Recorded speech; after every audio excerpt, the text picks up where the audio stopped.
Dans la vidéo d'aujourd'hui, ce que je vais te montrer, c'est comment réagir quand il y a une menace avec une arme à feu et que toi, tu es dans une situation un peu plus difficile que ce que je te montre d'habitude dans ces vidéos. C'est-à-dire que le problème ne vient pas de face, mais le problème vient sur le côté. Avant de te montrer la technique, ce que je t'invite à faire, c'est rejoindre ma liste privée, les secrets du Krav Maga.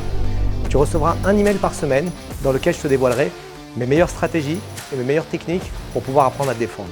Pour pouvoir rejoindre la liste, tu as le lien sous la vidéo. On est face à une arme à feu. Comme dans chaque vidéo où je parle d'armes, que ce soit un couteau, un bâton ou un pistolet, je fais un petit avertissement. Si tu peux t'enfuir, enfuis-toi. Si tu peux coopérer, ça veut dire que la personne sort une arme à feu, toi tu es au distributeur de billets par exemple, te dit vas-y donne-moi ton argent et que c'est ok de lui donner l'argent, donc tu as coopéré et lui il s'en va, c'est mieux. Si tu peux te cacher, te barricader, c'est mieux. Donc les vidéos que tu vois où je te montre les exercices techniques, c'est uniquement dans les cas où tu n'as pas d'autre choix. D'accord? Je dis ça parce que souvent dans les commentaires, je reçois des choses, c'est pas possible, ça marche pas, c'est pas vrai, etc. Il faut comprendre le contexte. D'accord? Et pédagogiquement, c'est très important. Et d'ailleurs, si tu es instructeur de Krav Maga quand tu regardes cette vidéo ou si tu instruis la self-défense, je t'invite vraiment à insister sur ça. Ces mouvements, on ne les fait uniquement quand on n'a pas le choix. Donc je suis ici, l'arme est positionnée sur le côté. Et le premier mouvement, quand je sens que l'arme est ici, ça va être de pivoter un petit peu pour pouvoir observer ce qui se passe. D'accord? Quand je suis ici et qu'il est assez proche, je ne vois pas ce qui se passe. Donc le fait de pivoter un peu, okay, je comprends ce qui se passe.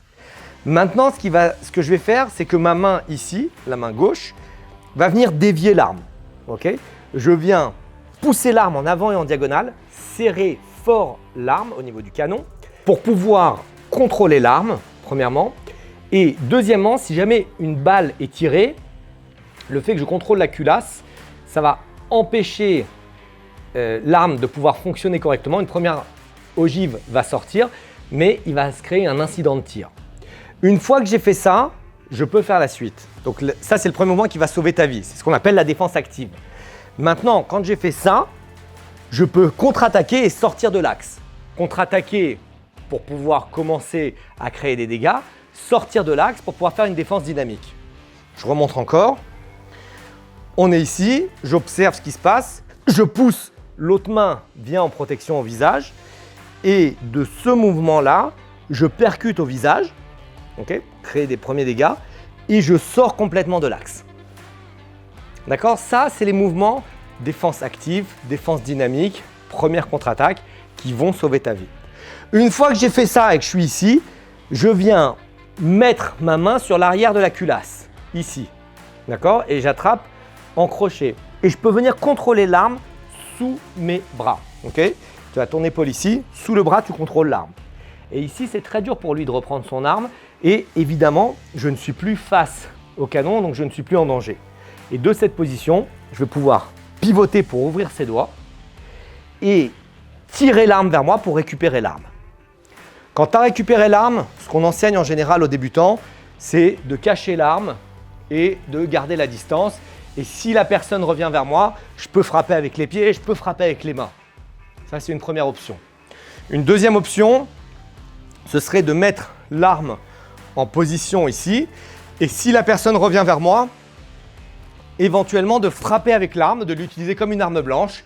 Donc surtout pas pour tirer. Tu vois que mon doigt n'est pas du tout sur la queue de détente.